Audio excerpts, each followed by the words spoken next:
Bismillahir-Rahmanir-Rahim. Je vais te raconter une histoire et j'attends que tu me dises ce que tu en penses. Un homme est passé ce matin dans une rue qu'il emprunte tous les matins pour se rendre au travail. Le soir venu, en empruntant cette rue, il eut la stupéfaction de trouver un palais luxueux construit de la plus belle des manières. Stupéfait, il demanda au commerçant de la rue comment ce palais a-t-il bien pu être construit en si peu de temps et qui est l'architecte de celui-ci. Les commerçants s'accordèrent tous à lui dire « Il n'est rien d'extraordinaire, c'est simplement le hasard qui est l'auteur de cela. Ce palais est apparu subitement dans la matinée. » L'homme accepta cette réponse, si logique dans l'esprit de tous, et rentra chez lui. Fin de l'histoire. Quel est ton avis sur cette histoire?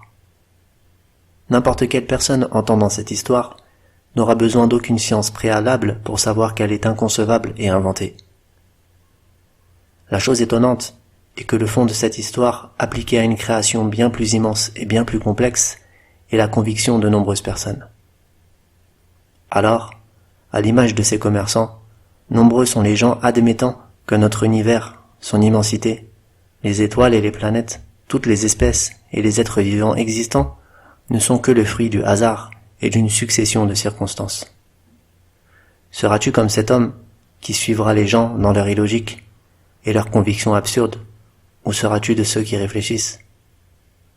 Allah nous dit dans son noble livre: la création des cieux et de la terre, l'alternance du jour et de la nuit, sont autant de signes pour des hommes doués de raison.